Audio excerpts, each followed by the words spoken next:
ಎಷ್ಟೊಂದು ವಿಚಿತ್ರವಾಗಿದೆ ಈ ಜಗತ್ತು. ತಾನು ಸತ್ತರು ತನ್ನವರು ಬದುಕಬೇಕೆಂದು ಬಯಸುವವರು ಒಂದೆಡೆ, ಆದರೆ ತಾನು ಬದುಕುವುದಕ್ಕಾಗಿಯೇ ಇನ್ನೊಬ್ಬರನ್ನ ಕೊಲ್ಲುವವರು ಮತ್ತೊಂದು ಕಡೆ. ಅದೆಷ್ಟೋ ಮಹಾಪುರುಷರು, ತ್ಯಾಗಿಗಳು, ಮಹಾತ್ಮರು ಹುಟ್ಟಿ ಬೆಳೆದ ನಾಡಿದು. ನಾಡಿಗಾಗಿ, ಸಮಾಜದ ಉನ್ನತಿಗಾಗಿ, ಅದೆಷ್ಟು ಜನರ ಬದುಕಿಗಾಗಿ ತಮ್ಮ ಸುಖ ಸಂತೋಷ ಎಲ್ಲವನ್ನ ತ್ಯಾಗ ಮಾಡಿ ನಮಗಾಗಿ ತಮ್ಮ ಜೀವಮಾನವನ್ನೇ ಕಳೆದುಕೊಂಡರು. ಸಾಧು ಸಂತರು ಸಮಾಜಕ್ಕೆ ಪ್ರಾಮುಖ್ಯತೆಯನ್ನು ತಂದುಕೊಟ್ಟರು. ಧರ್ಮ ಸಂಸ್ಥಾಪಕರು ಮಾನವ ಧರ್ಮವನ್ನು ಎತ್ತಿ ಹಿಡಿದರು. ಸಮಾಜ ಸುಧಾರಕರು ಹಗಲಿರುಳೆನ್ನದೆ ಈ ಮಣ್ಣಿಗಾಗಿ ಬೆವರುತ್ತಿದ್ದರು. ಅದೆಷ್ಟೋ ಪುಣ್ಯ ಪುರುಷರ ನೆಲವೆಡೆಯಾಗಿದ್ದ ಸಮಾಜವೆಂದು ಕಿತ್ತು ಕಿತ್ತು ತಿನ್ನುವ ರಣಹದ್ದಿನಂತಾಗಿ ಪರಿವರ್ತನೆ ಆಗ್ತಾ ಇದೆ. ಸುಳ್ಳಿಗೆ ಸತ್ಯದ ಮುಖವಾಡ ಹಾಕಿ, ಅಧರ್ಮವನ್ನೇ ಉಸಿರಾಗಿಸಿ, ಅನ್ಯಾಯವನ್ನೇ ಕರ್ತವ್ಯವನ್ನಾಗಿಸಿ, ಭ್ರಷ್ಟಾಚಾರವನ್ನೇ ವ್ಯಾಪಾರವನ್ನಾಗಿಸಿ, ಸಮಾಜದ ಶಾಂತಿಯನ್ನ ಅಶಾಂತಿಯ ಹೊಗೆಯಿಂದ ಕದಡಿ ಜನರ ಮುಗ್ಧತೆಯನ್ನ ಮುಕ್ಕಿ ಮುಕ್ಕಿ ತಿಂತಾ ಇದ್ರೆ ಈ ಅಮಾಯಕರ ರಕ್ಷಣೆ ಮಾಡುವವರು ಯಾರು? ಈ ಸಮಾಜವನ್ನ ಕಟ್ಟೋರು ಯಾರು? ಮನದಲ್ಲಿ ಚಿಂತೆಯನ್ನೇ ತುಂಬಿಕೊಂಡು ಶತಪಥ ತಿರುಗುತ್ತಿದ್ದಾರೆ. ಹುಟ್ಟಿದ ಪ್ರಶ್ನೆಗಳಿಗೆಲ್ಲ ಉತ್ತರ ಸಿಗುವುದಿಲ್ಲ ಮಿಸ್ಟರ್ ಧರ್ಮಚಂದ್ರ.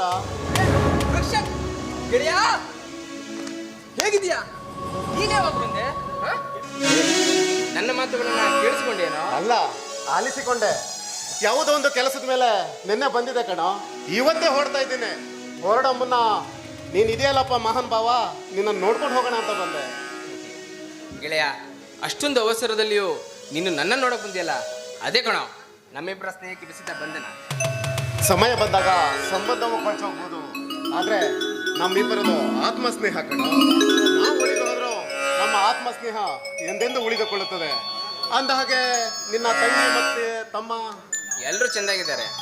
ಯಾವ ಕೊರತೆ ಇಲ್ಲದಂತೆ ಬೆಳೆಸುತ್ತಿದ್ದೇನೆ. ಅಣ್ಣನ ಮಾತನ್ನೇ ವೇದವಾಕ್ಯ ಎಂದು ತಿಳಿದು ಈ ತಪ್ಪು ಹೆಜ್ಜೆಡದೆ ಪ್ರೀತಿಯ ಕುಟುಂಬವಾಗಿ ಬದುಕುತ್ತಿದ್ದೇವೆ. ಆದರೆ ಗೊತ್ತು, ನೀನು ಓದುವ ಕಾಲೇಜ್ನಲ್ಲಿ ಯಾವುದೋ ಒಂದು ಅನ್ಯಾಯವನ್ನು ಎದುರಿಸಲಿಕ್ಕೆ ಹೋದೆ. ಅಲ್ಲಿ ನಿನಗೆ ಸೋಲಾಯಿತು. ಆ ಸೋಲನ್ನು ಒಪ್ಪಿಕೊಳ್ಳದೆ ಸ್ವಾಭಿಮಾನದಿಂದ ಕಾಲೇಜನ್ನೇ ಬಿಟ್ಬಿಟ್ಟೆ ಅಲ್ವೇ? ಅನ್ಯಾಯ ನಡೆದ ಸ್ಥಳದಲ್ಲಿ ನ್ಯಾಯ ಸಿಗಲೇಬೇಕು. ಇಲ್ಲ, ಅಲ್ಲಿ ಧರ್ಮಚಂದ್ರ ಇರಬಾರ್ದು. ಧರ್ಮವನ್ನ ಅಧರ್ಮ ಮೆಟ್ಟಿ ನಿಂತಾಗ ಅಧರ್ಮವನ್ನ ಸಂಹರಿಸಿ ಧರ್ಮವನ್ನ ರಕ್ಷಿಸಬೇಕಾದದ್ದು ಮನುಷ್ಯ ಧರ್ಮ. ಅಡ್ಡದಾರಿ ಹಿಡಿದಿರುವ ಸಮಾಜವನ್ನು ತಿದ್ದುವುದು ಮಾನವ ಧರ್ಮ. ಹಾಗಂತ ಸಿಟ್ಟಿನ ಕೈಯಲ್ಲಿ ಬುದ್ಧಿಯನ್ನ ಕೊಟ್ಟು ತಾಳ್ಮೆ ಕಳೆದುಕೊಂಡಲ್ಲ. ತಾಳ್ಮೆ ತಾಳ್ಮೆ ತಾಳ್ಮೆ, ಎಲ್ಲಿವರೆಗೂ ತಾಳ್ಮೆ? ಕೊನೆವರೆಗೂ ಕಾಯೋದು ತಾಳ್ಮೆ ಅಲ್ಲ, ಅದು ಹೇಡಿತನ. ನನ್ನ ದೇಹದ ಕಣಕಣದಲ್ಲಿ ಹರಿಯುತ್ತಿರುವುದು ಸ್ವಾತಂತ್ರ್ಯ ಯೋಧನ ರಕ್ತ.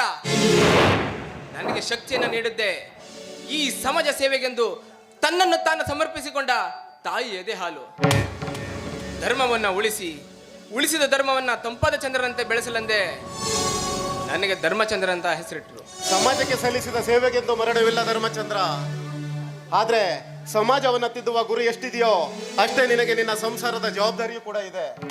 ಹಾಗಂತ ಸಂಸಾರವನ್ನ ಮರೆತು ಜನ ಕಲ್ಯಾಣಕ್ಕಾಗಿ ನೀನು ದುಡಿಯುತ್ತಿದ್ದರೆ ಇದೇ ಸಮಾಜ ನಿನ್ನನ್ನು ಮೊದಲಿಸುತ್ತದೆ, ನೆನಪಿರಲಿ. ರಕ್ಷಕ, ಉಳ್ಳವರ ಅಟ್ಟಹಾಸ, ಕ್ರೂರದಷ್ಟಿಗೆ ಅದೆಷ್ಟೋ ಬಡವರು, ದೀನದಲಿತರು, ಅಮಾಯಕರು ಸುತ್ತು ಕೂಳಿಗೂ ಕೈ ಚಾಚಿ ಬದುಕುತ್ತಿದ್ದಾರಲ್ಲ, ಇದಕ್ಕೆ ಕೊನೆ ಬೇಡವೆ? ಕಾಲಾಯ ತಸ್ಮೈ ನಮಃ. ಯಾರ ಹೊಣೆ? ಕಾಲಾಯ ತಸ್ಮೈ ನಮಃ. ಕಾಲ ಕೂಡಿ ಬಂದಾಗ, ಬಡವರ ಅರ್ಥನಾದದ ಕೂಗು ಆಕ್ರೋಶಗೊಂಡಾಗ, ಬೇಡುವ ಕೈಗಳು ಸೋತು ಸೋತು ಸಿಡಿಮಿಡಿಗೊಂಡಾಗ, ವಂಚಕರ ಪಾಪದ ಕೊಡ ತುಂಬಿ ಬಂದಾಗ ಕೊನೆಯಾಗಲೇಬೇಕು ಧರ್ಮಚಂದ್ರ.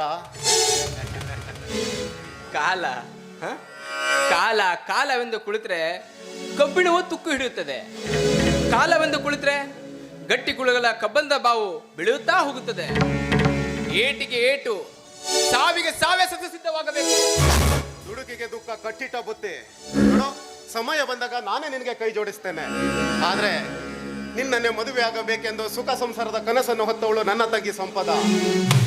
ನಿನ್ನ ಈ ಆವೇಶದ ವರ್ತನೆಯಿಂದ ಅವಳು ಕಟ್ಟಿಕೊಂಡ ಸುಂದರ ಕನಸನ್ನು ಎಂದೆಂದೂ ಅವಶೇಷ ಮಾಡಬೇಡ. ರಕ್ಷಕ್, ಏನ್ ಹೇಳ್ತಿದ್ದೆ ನೀನು? ನಿನ್ ಮಾತಿನ ಅರ್ಥ? ಕಟ್ಟು ಸತ್ಯ ಗಣೋ. ನಮ್ಮ ಮಾತು ಎಂದು ಮೀರಲಾರದ ಸಂಪದಳನ್ನ ನಿನಗೆ ಕೊಟ್ಟು ಮದುವೆ ಮಾಡಬೇಕೆಂದು ನಾನು ನನ್ನ ತಂದೆ ತೀರ್ಮಾನಿಸಿಯಾಗಿದೆ. ಈ ವಿಷಯದ ಬಗ್ಗೆ ಅವಳ ಮುಂದೇನು ಪ್ರಸ್ತಾಪಿಸಿದಾಗ ಮೌನವೇ ಅವಳ ಉತ್ತರವಾಗಿತ್ತು. ಮೌನವೆಂಬುದು ಸಮ್ಮತಿಯ ಸೂಚಕ ತಾನೆ. ಹೇ, ಅವಳು ಎಂದಿದ್ರು ನಿನ್ನ ಬಾಳ ಸಂಗತಿಯೇ ಕಣೋ. ರಕ್ಷಕ್, ದೈವ ಲಿಖಿತವೇ ಹಾಗಿದ್ರೆ ಅದನ್ನು ತಪ್ಪಿಸೋದಕ್ಕೆ ಯಾರಿಂದ ಸಾಧ್ಯ? ಹಣೆ ಬರದಲ್ಲಿ ಇದ್ದಂತೆ ಆಗಲಿ. ಅಂದಾಗೆ ನೀನು ಮತ್ತೆ ತಿರುಗಿ ಬರೋದು? ಕೆಲವು ದಿನಗಳಷ್ಟೇ ನಾನು ಅಂದುಕೊಂಡ ಕೆಲಸ ಸಾಧಿಸಲು ಒಂದೇ ಒಂದು ಮೆಟ್ಟಿಲು ಮಾತ್ರ ಬಾಕಿ ಇದೆ.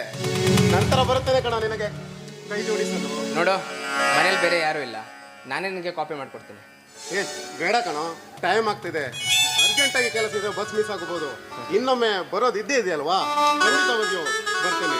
ಓಕೆ ಗೆಳೆಯ, ಹಾಂ ಬಂದಮೇಲೆ ಮುಂದಿನ ಕಾರ್ಯದ ಬಗ್ಗೆ ಮಾತಾಡೋಣ. ಓಕೆ, ಬರಲಾ?